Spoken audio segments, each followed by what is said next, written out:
鸟没啥了，嘿嘿嘿，想了就想你送啥名字？看，你送啥名字？第二，人家是蛮着狗的啊，如错狗的啊，你着热是哪？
哎们着狗了了，白领的跟着处理了这，为你使出然跟着搞弄了，对吧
？rồi nó tiền này cái gió cơ liền rồi cái tàu là cái nhẹ chua liền xin đó nhẹ xong mà có nhẹ xong cái gì thì xong nhẹ xong rồi mình chỉ là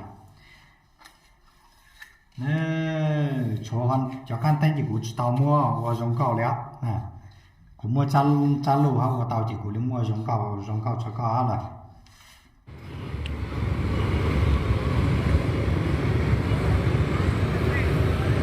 Xin chào tất cả mọi người nhá.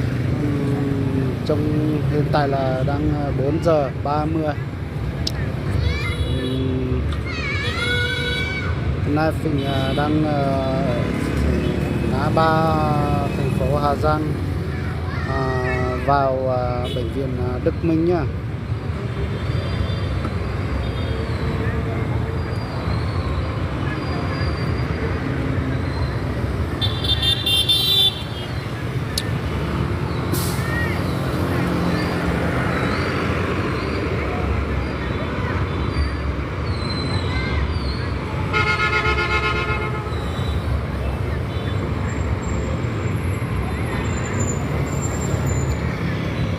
Vâng, xin chào với tất cả mọi người đã tham gia nhé.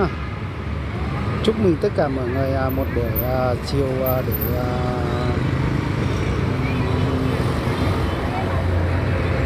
khỏe an lành.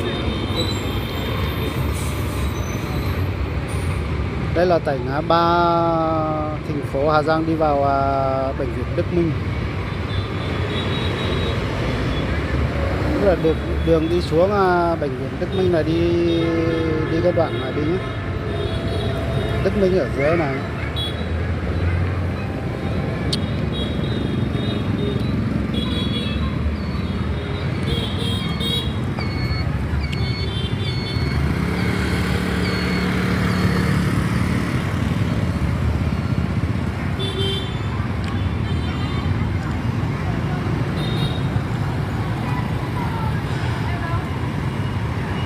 Nhớ rằng ý trong cái tí phong thủy số lý thuyết nó ta nói ta xin nói là plau mong bé châu là thì linh đạo bố ta tỏ chỉ nhớ trong tờ thì trung tâm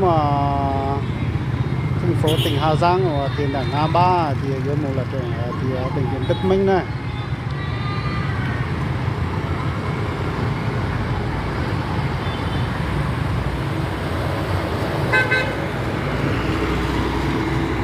Cảm ơn nhá, cảm ơn tất cả mọi người nhá.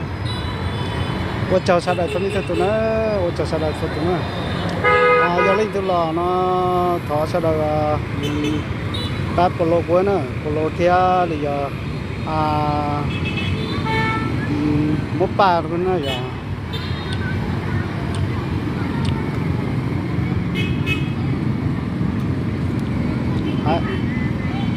Đây là bây giờ mình đã đi vào cái đoạn này nha. Đây là tức là các bà con các học sinh đi học vậy nhá.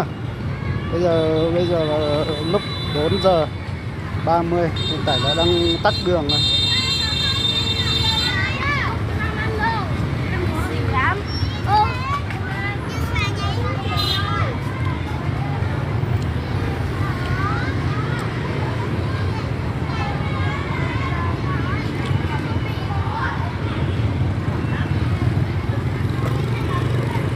Bây giờ soi vào mặt trời thì rồi ra không nhìn thấy nhá.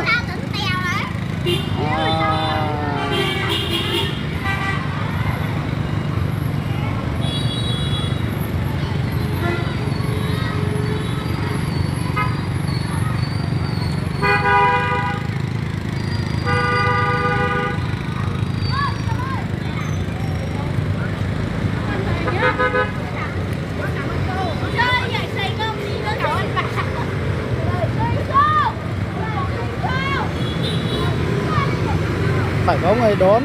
Đấy. Bởi vì là các trẻ em đi học về thì phải có người đón đưa ra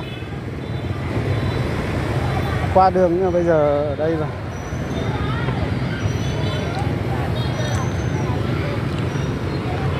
đông lắm.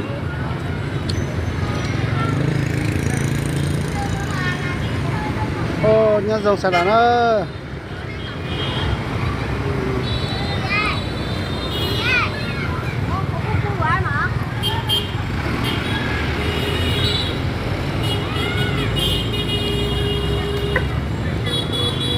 Hiện tại là cô này đang đón các trẻ em đi học về nhá. Phải có một người đón để đưa các em đi qua cái đoạn này. Vì bây giờ xe cũng rất là đông này. Đấy, cô này đưa xe đưa em đi học.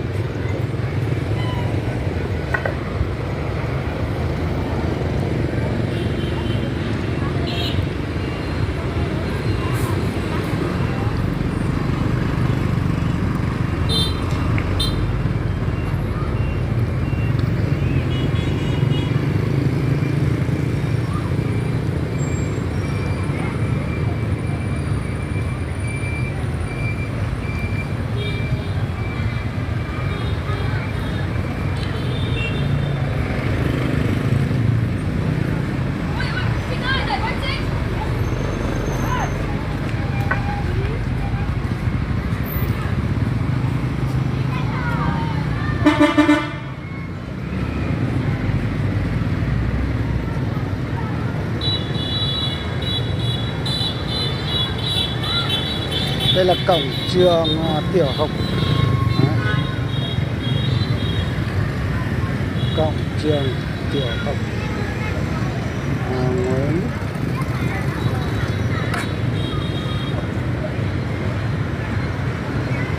Cổng trường tiểu học Nguyễn Cháy.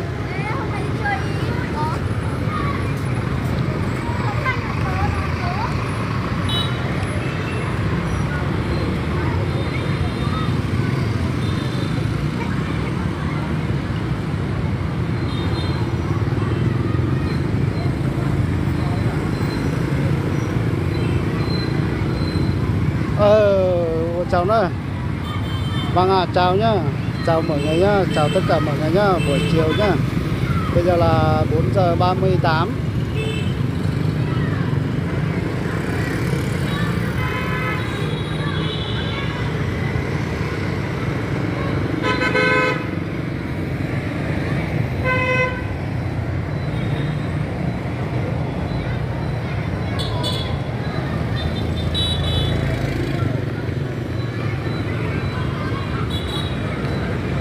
Bây giờ các em đang đi học về.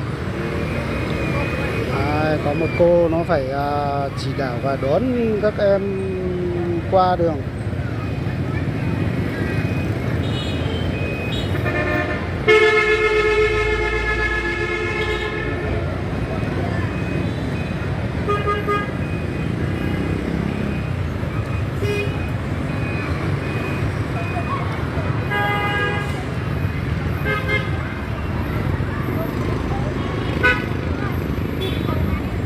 Mọi người về thì Phình cũng xin mọi người thả tiền cho Phình nhá.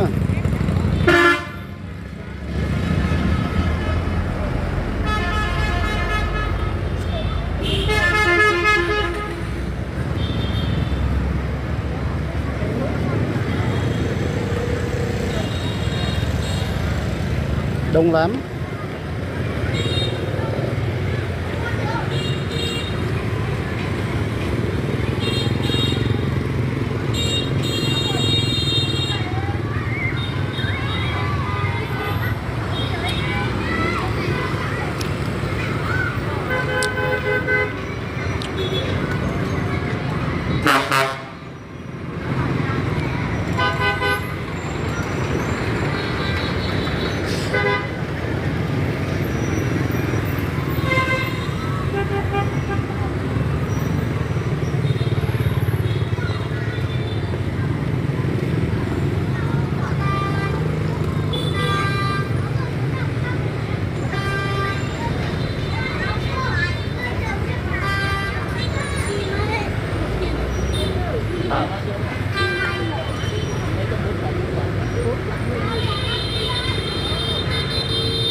Cậu ra lại cậu vào.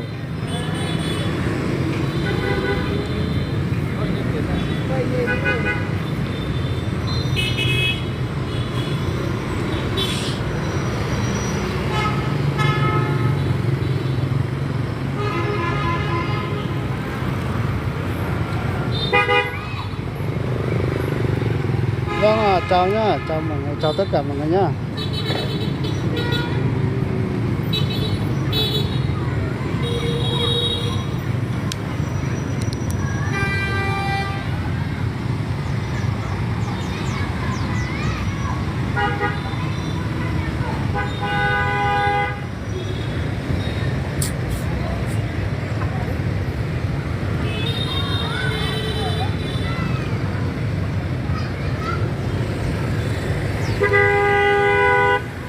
Đông lắm.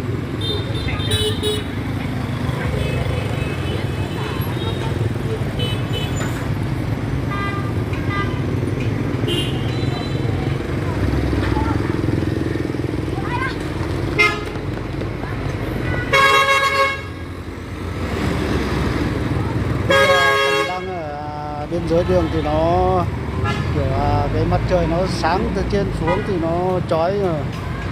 Nhìn không rõ máy nhưng mà có những sân.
hết rồi. Vậy thôi nhá, xin chào mọi người nhá, chúc mừng mọi người một buổi chiều mình khỏe, an lành, hạnh phúc. Mai sẽ gặp lại sau nhá.